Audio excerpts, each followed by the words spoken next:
नमस्कार दोस्तों, स्वागत है आप सभी का सुपर आईएएस पर। पाकिस्तान ऑक्यूपाइड कश्मीर यानी कि पीओके में हमें अक्सर प्रदर्शन देखने को मिलते रहते हैं, लेकिन इस बार एक ऐसा प्रदर्शन हुआ है जिसमें कि वहां के निवासियों के द्वारा बेसिकली यूएन यानी कि संयुक्त राष्ट्र की एक गाड़ी को रोका गया और उसके सामने जाकर के प्रदर्शन किया, जिसमें कि उन्होंने कहा सबसे पहले तो कि Pakistani forces must go back. दूसरे नंबर पर उन्होंने यहां पर कहा कि पाकिस्तान के द्वारा जो भी किलिंग्स हो रही हैं कश्मीर में उनको रोका जाए, और साथ ही में उन्होंने कहा कि हमें पाकिस्तान से आज़ादी भी चाहिए। मैं आपके सामने एक वीडियो दिखा रहा हूं जो कि इस प्रोटेस्ट की आप लोग देख सकते हैं।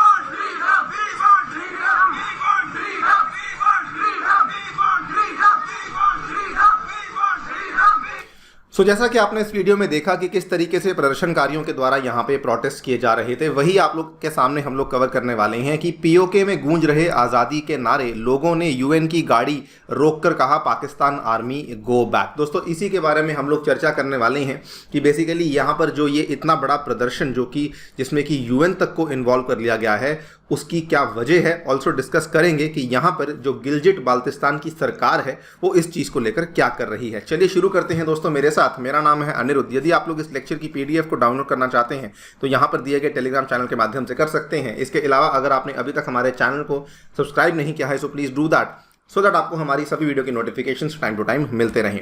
ऑल राइट, सो जैसा कि मैंने आपको बताया कि प्रोटेस्ट जो है वो पाकिस्तान ऑक्यूपाइड कश्मीर में दोस्तों काफ़ी ज़्यादा कॉमन है। आप लोग देख सकते हैं ये वाला जो इलाका है इसको हम लोग पीओके का इलाका बोलते हैं, जो कि पाकिस्तान के द्वारा यहाँ पे अवैध रूप से कब्जा किया गया है। इसमें जो कहानी है, मैं आपको अगर पिछले केवल एक साल की कहानी बताऊं, जुलाई 2021 में यहाँ पे प्रोटेस्ट हुए थे, बिकॉज ये कहा जा रहा था कि जो इसमें चुनाव हो रहे हैं उसमें असल में रिगिंग हुई है। यहाँ पर जो चुनाव हैं वो फेयर तरीके से नहीं हो रहे हैं। उसके बाद अगर आप देखेंगे ये वाली कहानी सामने आती है, अक्टूबर 2021 की ये वाली कहानी सामने आती है। कई सारे प्रोटेस्ट हुए थे इस चीज को याद करने के लिए कि कश्मीर के जो अंदर इन्वेजन हुई थी पाकिस्तान की अक्टूबर 22, 1947 में, the protesters in PoK shouted pro freedom slogans as they demanded the Pakistani army and other administrators to leave the occupied territory. और उसके बाद अप्रैल 2022 इस साल की बात है, कई सारे प्रोटेस्ट हमें देखने को मिले थे। और इस बार जो प्रोटेस्ट थे वो चाइना और पाकिस्तान का जो फ्लैगशिप प्रोजेक्ट है,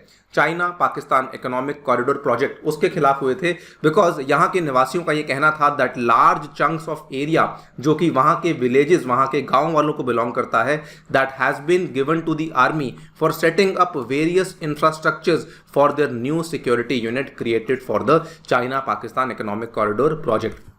उसके बाद इस जुलाई में जब हम एंटर करते हैं तो 1 जुलाई को एक प्रोटेस्ट देखने को मिलता है, load shedding amid scorching heat spurs protest in Gilgit Baltistan. Because वहां पर बिजली को लेकर प्रोटेस्ट हो रहे थे। They raised again anti Pakistan slogans and demanded Islamabad free Kashmir and other parts which it has illegally occupied for decades. और दोस्तों जस्ट 6 दिन के बाद 7 जुलाई को एक और प्रोटेस्ट हो रहा था गिलजिट बाल्टिस्तान के निवासियों के द्वारा, बिकॉज वो लोग नाखुश थे इस चीज से कि कई सारे यहाँ पे विदेशी कंपनियां हैं जिनको कि माइनिंग के कॉन्ट्रैक्ट्स दिए जा चुके हैं। और 8 जुलाई को आपके सामने, 9 जुलाई को आपके सामने ये वाली खबर सामने आती है कि पीओके में गूंज रहे आज़ादी के नारे, लोगों ने यूएन की गाड़ी को रोककर कहा पाकिस्तानी आर्मी गो बैक।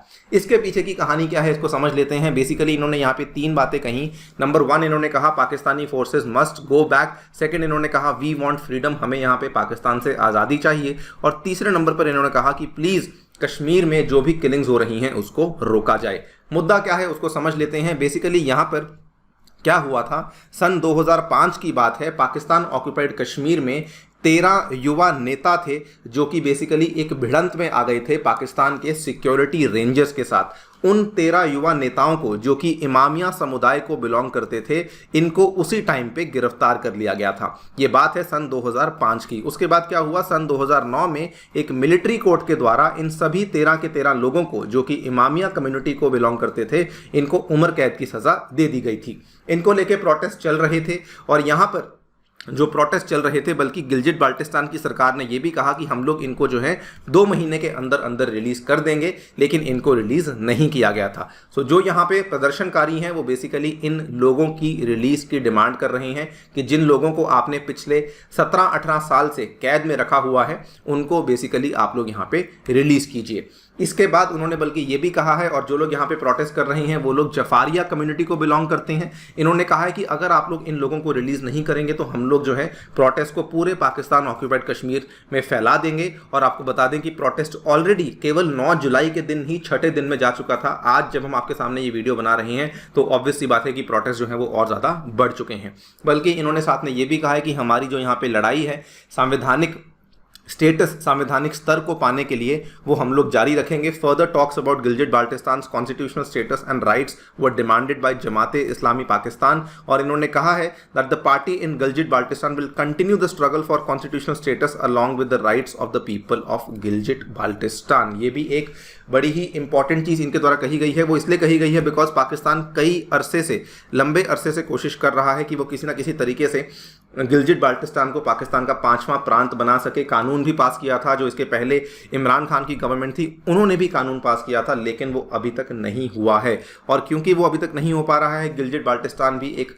जो उनकी वहाँ पे सरकार जो भी चल रही है वो यहाँ पे कोई सीरियस एफर्ट नहीं ले पा रही है, जिसके चलते वहाँ के जो लोगों की प्रॉब्लम्स इस तरीके से बढ़ चुकी हैं, जैसे कि इवन बिजली तक की दिक्कतें हैं, सड़कों तक की दिक्कतें हैं, उनको भी सॉल्व नहीं किया जा रहा है। देखते हैं क्या होता है, लेकिन हाँ ये बात श्योर है कि इस बार का जो प्रोटेस्ट है वो काफ़ी सीरियस है एंड वी जस्ट होप कि इनकी जो प्रॉब्लम्स हैं वो जल्दी से जल्दी सॉल्व हो सकें। पाकिस्तान इंडिया के इशू को छोड़ते हुए जो वहाँ के निवासी हैं, हमारी यही उम्मीद है कि उनकी प्रॉब्लम्स को पहले सॉल्व करना बहुत ज़्यादा ज़रूरी है। फिलहाल के लिए वीडियो में इतना ही। जाने से पहले बताना चाहूँगा दोस्तों, टेक्स्ट बुक आपके लिए लेकर आया है सुपर कोचिंग, जिसके चलते आप लोग घर बैठकर इंडिया के बेस्ट यूपीएससी इंस्टीट्यूट्स के माध्यम से अपनी तैयारी को शुरू कर सकते हैं, जिसमें कि आपको हर तरह के कोर्सेज की सभी वीडियोज अवेलेबल करवाई जाएंगी, लाइव एवं रिकॉर्डेड। और साथ ही में आपको यहाँ पे कई सारे कोर्सेज, जिसमें कि मैं भी आपके लिए ज्योग्राफी लेकर आने वाला हूँ, वो भी आपको देखने को मिलेंगी, जिसमें कि आप लोग लाइव क्लासेस को देख सकते हैं। इसका जो खर्चा है वो केवल 30,000 रुपीज़ पर एनम का है। अगर आप लोग इसमें मेरा कोड यूज़ करते हैं A2 सर, तो आपको 20% का डिस्काउंट भी दिया जाएगा। इफेक्टिव कॉस्ट आपको ये पड़ने वाली है। Thank you so much for listening, stay tuned and stay safe.